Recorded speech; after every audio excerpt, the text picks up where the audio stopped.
त्रैकाल दृष्टा, भवी जीवों के तारणहार, शासनेश प्रभु श्रवण भगवान महावीर स्वामी के चरणों में कोटि कोटि वंदन। दीन दुखियों के मसीहा, करुणा के सागर, परम पूज्य गुरुदेव श्रवण सूर्य मर्दर केसरी श्री मुश्री मर्जी महाराज साहब के चरणों में कोटि कोटि वंदन। पाठ पर विराजमान परम श्रद्धेया, परम विदुषी, मधुर व्याख्यानी सर्वमना पूज्य गुरु जी महाराज साहब के चरणों में कोटि कोटि। धर्म प्रेमी बंधु, शीलवती माताएं बहनों, आपके सामने वर्णन चल रहा है श्रीमद् अंतकृत दशांक सूत्र के चतुर्थ अध्ययन का, जिस अध्ययन का नाम है असंस्कृत। और यह उत्तराध्ययन प्रभु महावीर की अंतिम देशना, अंतिम वाणी है। और इस अध्ययन के माध्यम से आप वर्णन श्रवण कर रहे हैं कि जिस अध्ययन के अंदर प्रभु ने मुख्य यह शिक्षा दी है कि जीव आत्मा को प्रमाद से दूर होकर के अप्रमत्त की साधना करनी चाहिए, क्योंकि मनुष्य का जीवन क्षणभंगुर है और एक बार यह समाप्त होने के बाद में, आयुष्य की डोरी टूटने के बाद में वापस यह जुड़ने वाली नहीं। और इसकी कल तीसरी गाथा के अंदर आपने वर्णन श्रवण किया था कि मनुष्य और हमारी यह जीव आत्मा किस प्रकार अपने ही किए हुए कर्मों के कारण से दुख पाती है, जिसके अंदर एक उदाहरण दिया गया था चोर का। जैसे चोरी करते हुए और सेंध लगाते हुए पकड़ा गया चोर अपने ही किए हुए कर्मों के कारण से दुखी होता है, बड़ा पश्चाताप करता है, बड़े कष्ट को पाता है। इसी प्रकार प्रत्येक जीव आत्मा खुद ही कर्मों का बंध करती है और खुद ही उनके फल के भोग के समय में दुखी होती है। और उसके बाद में प्रभु ने फरमाया कि मनुष्य चाहे खुद के लिए कोई कर्म बांधता है, चाहे दूसरों के लिए कर्म बांधता है, चाहे सार्थक बांधता है, चाहे अनर्थकारी कर्म बांधता है, कैसे भी वो कर्मों का बंध करे, लेकिन कर्मों के भोग का समय आता है तो घर का कोई सदस्य, परिवार का सदस्य, कोई स्वजन, परिजन, यार, दोस्त, मित्र, कितना भी बड़ा पूरा परिवार हो, कितने भी परिचय वाले हो, लेकिन प्रभु की वाणी क्या कहती है? ना बंधवा बंधवयम उमेति। कोई भी बंधु जन बंधुता का पालन करने वाले नहीं, अर्थात उन कर्मों के अंदर, अशुभ कर्मों के अंदर कोई हिस्सा बटाने वाला नहीं। और जब शुभ कर्म उदय में आते हैं, घर के अंदर आनंद होता है, मंगल होता है, तो सब हिस्सा बटाने के लिए क्या हो जाते हैं? हाँ, सुख भोगने के लिए, माल उड़ाने के लिए सभी तैयार होते हैं। लेकिन अशुभ कर्मों की जब मार पड़ती है, उस मार को खाने के लिए कोई भी, माल खाने के लिए सब आते हैं, लेकिन मार खाने के लिए कोई नहीं। ये संसार का नियम है। और अगली गाथा के अंदर प्रभु क्या शिक्षा देते हैं? विद्येन दानम न लभे पमते इमं मिलोए अदुआ परत्ता दिवप्पनते व अनंत मोहे नियावं दट्टुमदट्टुमेवं। अगले 5वें गाथा के अंदर प्रभु ने उपदेश फरमाया कि इस संसार के अंदर प्रमादी पुरुष इस लोक में अथवा परलोक के अंदर धन से त्राण नहीं पाता है, शरण नहीं पाता है, और जिसका दीपक बुझ गया है, ऐसे व्यक्ति के समान अनंत मोह वाला प्राणी न्याय युक्त सम्यक दर्शन, चारित्र आदि रूप मुक्ति मार्ग को देख करके भी नहीं देखने वाला बन जाए।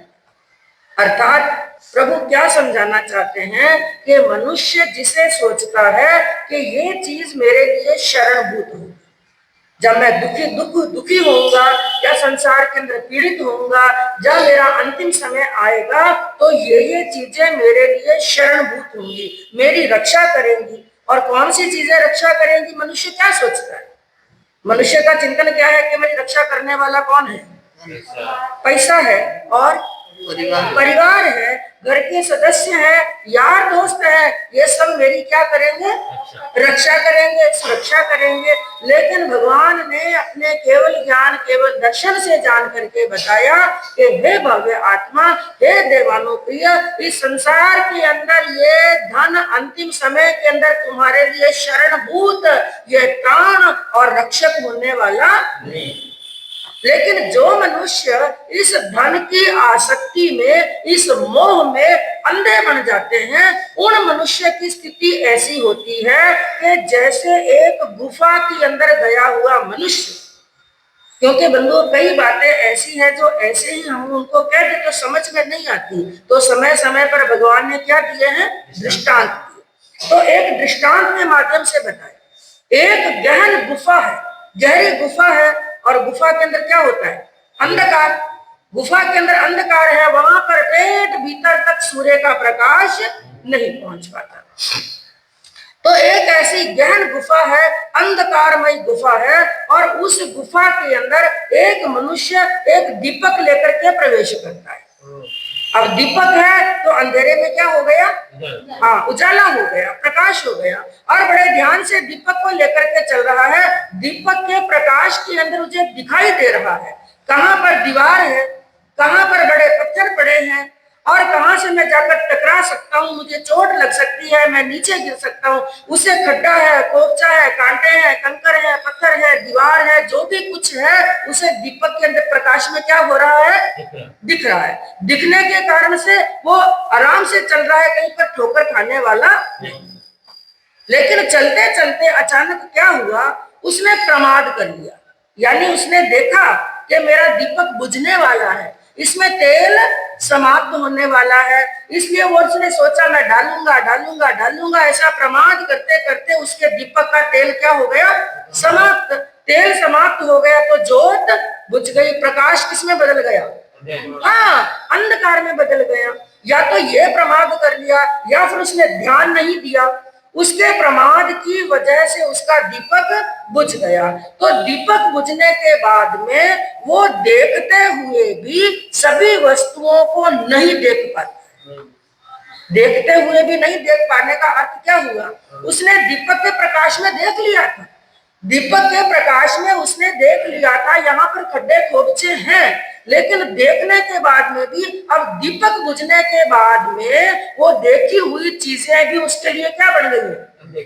घर में होता है कि नहीं होता है? मैं को वो तो गुफा में एक बार गया। आप जिस घर के अंदर रहते हुए इतने बसंत व्यतीत हो गए, इतने वर्ष व्यतीत हो गए, जहां पर हमें एक एक चीज मालूम है। यहाँ पर दरवाजा है, और यहाँ पर दीवार है, यहाँ पर विंडो है, यहाँ पर सोफा पड़ा है, यहाँ पर पलंग पड़ा है, जहाँ पर डाइनिंग टेबल, एक एक चीज आपको घर की मालूम है, अपने खुद के हाथों से रखी हुई है, मालूम है ये चीज यहाँ पर है। लेकिन फिर भी अचानक करंट चला जाए, रात्रि का समय हो, अंधकार हो जाए, तो क्या उस घर के अंदर ठोकरें नहीं लगती? मालूम होते हुए भी वहां पर क्या लगती है? ठोकर, क्योंकि क्या हो गया है? अंधकार हो गया है। तो यहाँ पर प्रभु क्या बताते हैं, क्या फरमाना चाहते हैं? जैसे दीपक बुझ जाने के बाद में उस गुफा के अंदर सभी वस्तुओं को देखता हुआ भी मनुष्य ना देखने वाला बन जाता है, उसी प्रकार संसार के अंदर जब कर्मों का क्षय हुआ था, और जब उसने श्रुत ज्ञान रूपी भाव दीपक, क्योंकि आज दूसरा दीपक तो हमारे पास में ना तो कोई अवधि ज्ञान है, ना मन प्रयोग ज्ञान है, ना केवल ज्ञान है, तो हमारे पास में कौन सा ज्ञान है?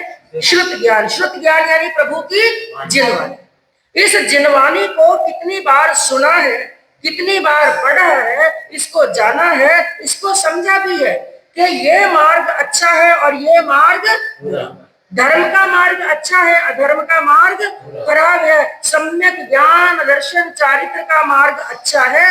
ये बात हमने जान ली, किसके माध्यम से, किसके प्रकाश में? श्रुत ज्ञान के प्रकाश में। यानी साधु संतों के मुख से आपने ये बात एक बार नहीं, कितनी बार सुनी? अनेकों बार सुन ली। जैसे उस दीपक के प्रकाश के अंदर उसको सब दिखाई दे रहा था, इसी प्रकार श्रुत ज्ञान रूपी दीपक के प्रकाश में सब दिखाई दे रहा है, ये अच्छा है और ये गलत है। लेकिन देखने के बाद में, जानने के बाद में भी क्या उस मार्ग को अंगीकार कर पा रहे हैं? नहीं। क्यों? मोह के अंधकार के कारण। जैसे उस व्यक्ति ने सब जान लिया था प्रकाश के अंदर। इसको ध्यान से समझना बंधुओं, ये प्रभु का दिया हुआ ज्ञान है, प्रभु की अमृतमय वाणी है।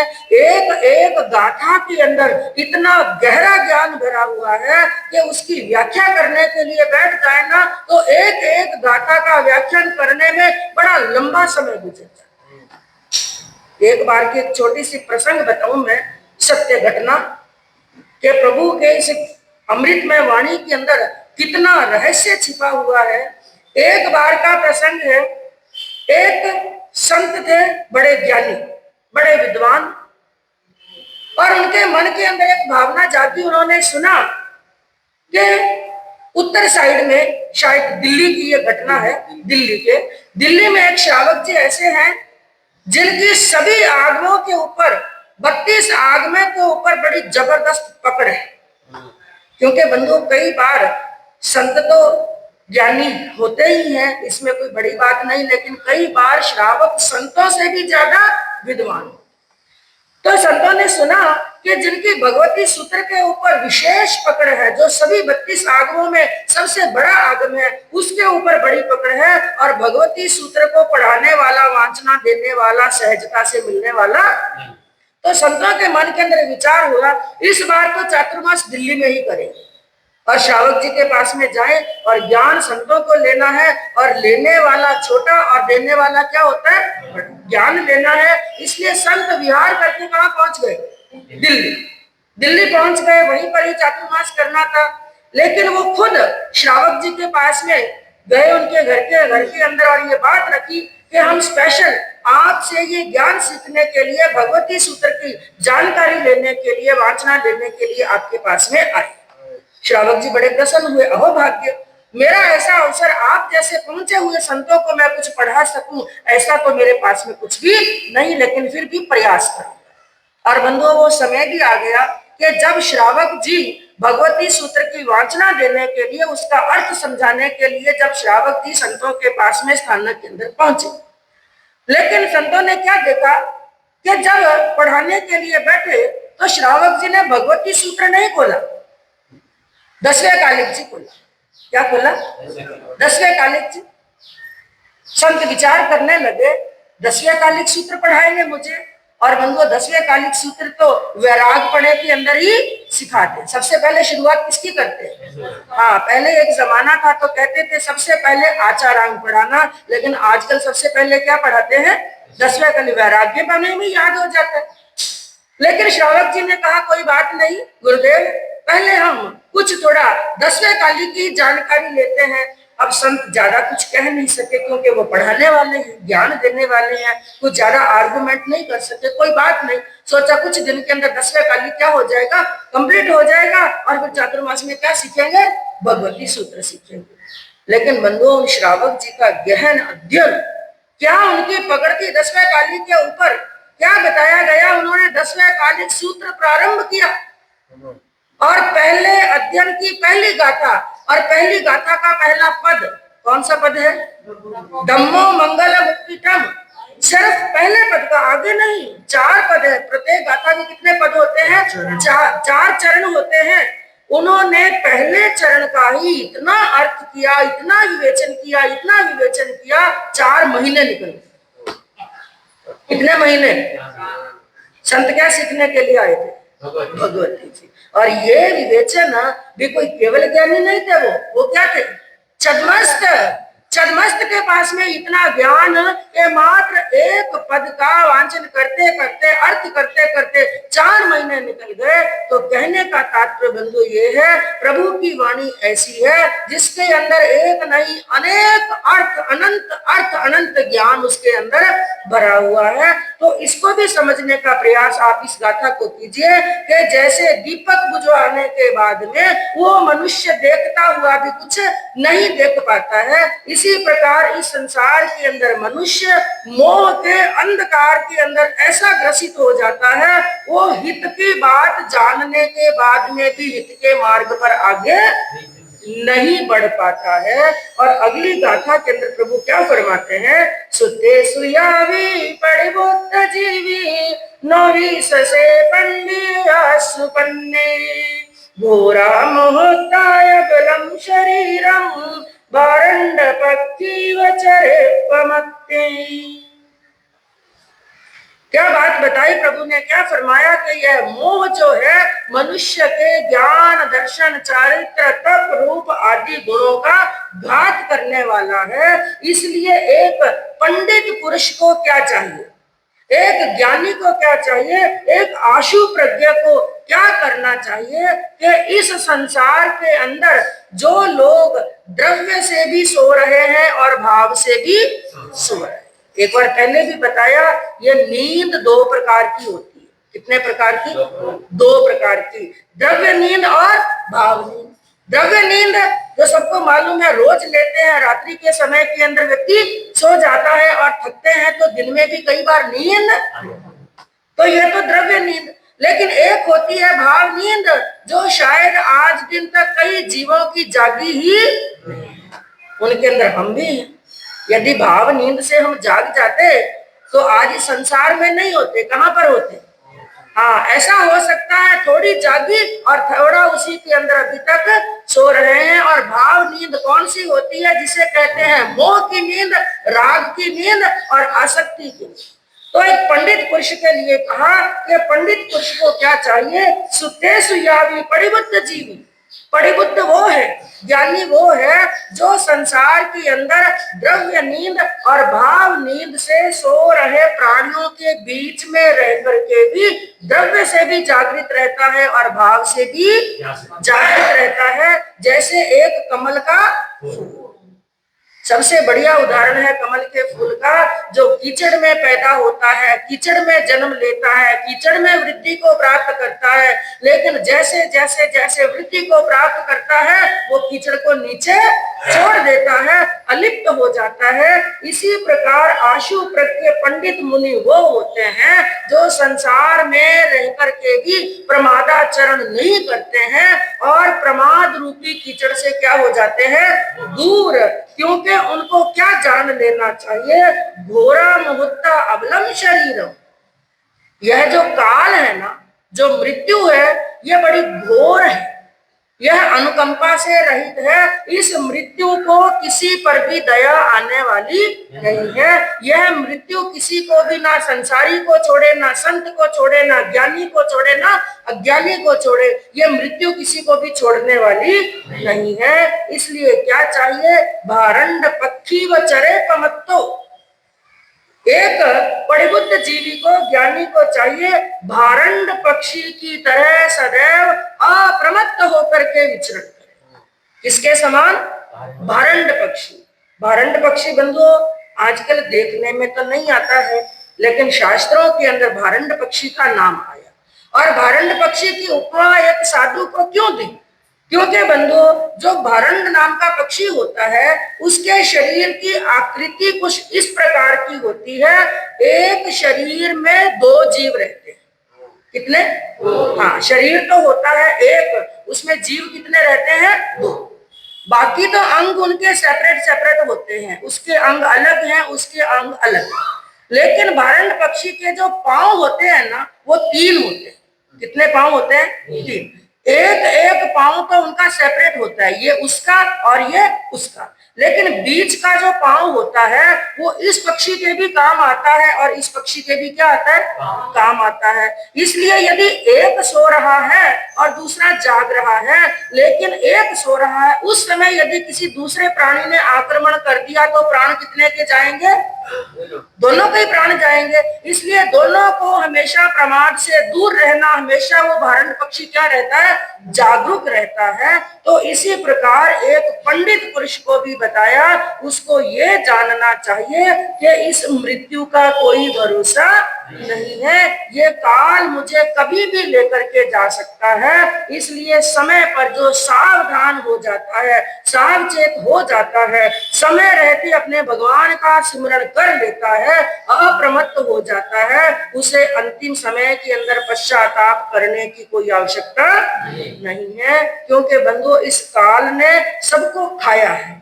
जो जगत में आया है काल ने उसको खाया है, कोई यहाँ पर बच करके नहीं गया। एक बार का प्रसंग आता है कि एक बार कबीर दास जी कहीं से निकल रहे थे। कबीर दास जी हुए और कबीर दास जी के दोहे क्या है, बड़े मशहूर, बिल्कुल सीधी सादी भाषा में, लेकिन रहस्य उनके अंदर भी बड़ा जबरदस्त छिपा हुआ है। एक एक दोहे के ऊपर 2-2 घंटे का प्रवचन कर सकते हैं, ऐसे जबरदस्त दोहे हैं। तो एक बार वो कबीर दास जी कहीं से निकल रहे थे, जा रहे थे, और उनकी दृष्टि पड़ी। उन्होंने क्या देखा कि एक बुढ़िया माँ गट्टी घुमा रही है। क्या कर रही है? गट्टी फेर रही है। पुराने जमाने के अंदर क्या करते थे? गट्टी चलाते थे, और धान वगैरह जो भी पीसना हर चीज घर पर ही तैयार करते थे। और आजकल तो गट्टी संग्रहालय में मिलेगी देखने के लिए। हाँ, घरों में तो गट्टी है। हाँ, एंटीक पीस वही संग्रहालय में मिलेगी। जो एंटीक चीजें होती है वो संग्रहालय में मिलते हैं, एग्जीबिशन में मिलती है देखने के लिए, घर में तो है नहीं। लेकिन वो पुराना समय था जब एक बुढ़िया माँ गट्टी चला रही थी, चक्की चला रही थी। उस चक्की चलाते हुए माता जी को देखा तो कबीर दास जी की आंखों में आंसू आ। अब आप सोचेंगे अब ये कौन सी बड़ी बात है भाई, लेकिन बंधु यही अंतर होता है ज्ञानी और अज्ञानी में। ज्ञानी मनुष्य सब बातों को एक जैसा ले लेते हैं, लेकिन ज्ञानी उसी एक पॉइंट पर बहुत गहरा चिंतन करते हैं। तो क्या कहा कि चलती चक्की देखकर दिया कबीरा रोए, 2 पाटन के बीच में साबुत बचाना हो।